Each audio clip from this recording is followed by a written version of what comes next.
நமஸ்காரம். நம்முடைய பண்பு எதை பொறுத்து மாறும்? படிக்கும் பாடத்தை பொறுத்து மாறிவிடுமா? இந்த எதிர்பார்ப்பு நம்மில் பலரிடம் இருக்கும். என்னான்னு விளக்குகிறேன். இது முக்கியமான ஒரு செய்தி.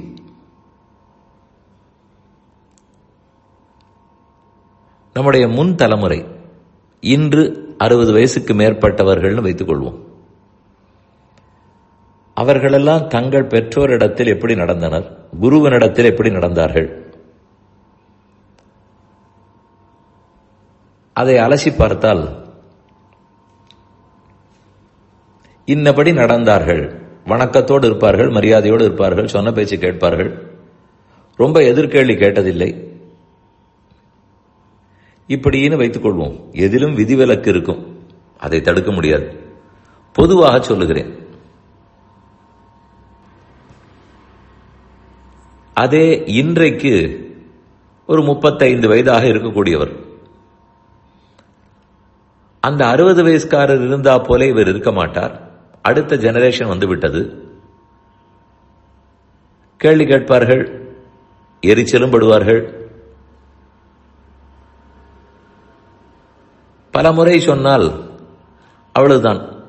அப்புறம் சொல்லுவதை நிறுத்திக் கொள்ளலாம். சொல்லி நடக்கப் போவதில்லை.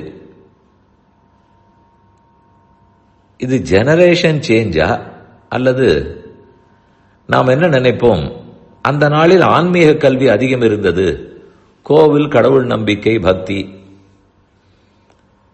அந்த படிப்பு இருந்தது, அதனால் அப்படி இருந்தார்கள்.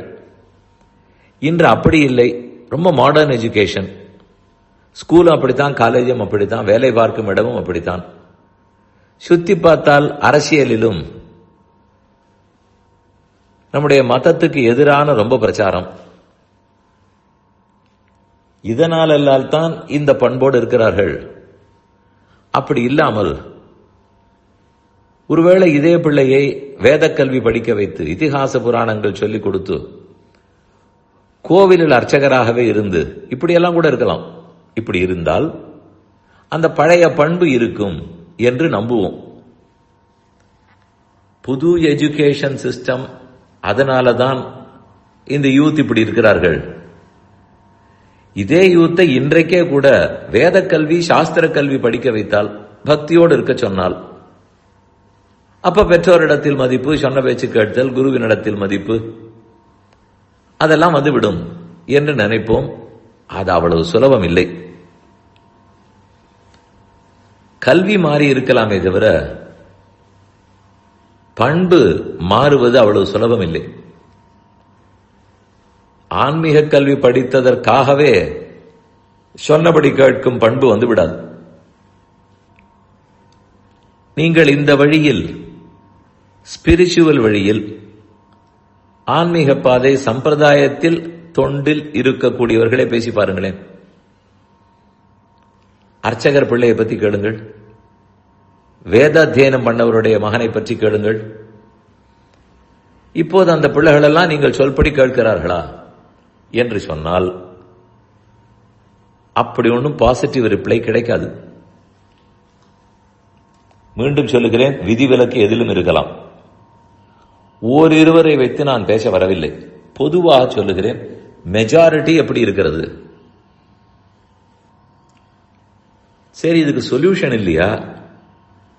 ஒரு பாடசாலையிலே கொண்டு போய் விட்டால் கூட அந்த பிள்ளையும் அப்பா அம்மாவை எதிர்கேள்வி கேட்கும் பிள்ளையாகத்தான் வளருமா? வளர வேண்டாம். ஆனால் எனக்கு தெரிந்து அப்படித்தான் வளரும். அன்லஸ் அது கூடாது என்னும் கல்வி, அந்த மாரல் சயின்ஸ் சொல்லிக் கொடுக்கப்பட வேண்டும். அந்த மாரல் எஜுகேஷன் வேண்டும். ஆன்மீக கல்வி கற்றபடிக்கே அதை சொல்லிக் கொடுத்தோம், நிறைய ஸ்லோகங்கள் எல்லாம் தெரியும் என்பதற்காக அது வந்து விடாது. அந்த ஸ்லோகங்களின் பொருளில் என்ன இருக்கிறது, எப்படி நடக்க வேண்டும், பழக வேண்டும் இருக்கிறது. அதையும் ஓரளவு சொல்லிக் கொடுத்தால்தான் இந்த பிள்ளைகள் பழைய பண்போடு இருப்பார்கள். அது பெண்ணாக இருக்கட்டும், பிள்ளையாக இருக்கட்டும். ஸ்கூல், காலேஜஸ், ஒர்க் பிளேஸ், இதனால் தான் இந்த பண்பாடு மாறிவிடுகிறது. இது ஓரளவுதான் உண்மை. மற்றபடிக்கு நாம் எப்படியோ, நம் கர்மம் எப்படியோ அப்படித்தான் இதை பார்ப்போம். அது சரிவர இருக்க வேணும்னு ஆசைப்பட்டால் இந்த கல்வியை பிரத்யேகமாக மெனக்கட்டு சொல்லிக் கொடுக்க வேண்டும். அந்த என்விரான்மெண்ட் உருவானால்தான் இந்த கலிகாலத்துக்குள்ளே பழைய பண்பாடு என்பது வரும். குடும்பம் கட்டுக்கோப்பாக இருக்க வேண்டும். கல்யாணம் என்று சொன்னால் ஒரு ஆணுக்கும் பெண்ணுக்கும் மட்டுமில்லை, 2 குடும்பங்கள் சேருகின்றன. அதற்கு தகுந்து எல்லாரும் நடந்து கொள்ள வேண்டும். இதில் மணமகனும் ஒரு தனி பிள்ளை இல்லை, மணமகளும் தனி பெண் அல்லல். இவெல்லாம் ஒரு கூட்டாக இருக்கிறார்கள். இந்த பண்பாடு எப்படி வரும்? இந்த திங்கிங்கே வராதே. இல்லை, ஆன்மீக கல்வியால் வந்து விடுமானால் ரொம்ப கஷ்டம். அதனால் தான் ஜாகிரதைக்காக சொல்லுகிறேன், படிப்பு மாறலாம், பண்பு மாற வேணுங்கிற தேவையில்லை. அன்லஸ் அந்த பண்புக்குண்டானதையும் போதிக்க வேண்டும்.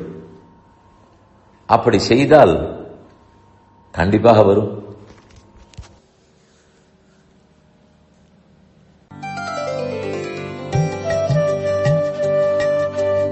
இந்த என் பணி ஆடியோவை உங்களுக்காக வழங்கியவர் வேலுக்குடி ஸ்ரீ கிருஷ்ணன் சுவாமி. இந்த ஆடியோவை தினமும் உங்கள் மொபைலில் பெற கிஞ்சித் என் பணி KINCHITENPANI என்ற ஆப்பை கூகுள் பிளே ஸ்டோரிலோ அல்லது ஆப்பிள் ஐ ஸ்டோரிலோ டவுன்லோட் செய்து கொள்ளவும். தினம்தோறும் இது போன்ற உபன்யாசங்களை கேட்டு மகிழவும்.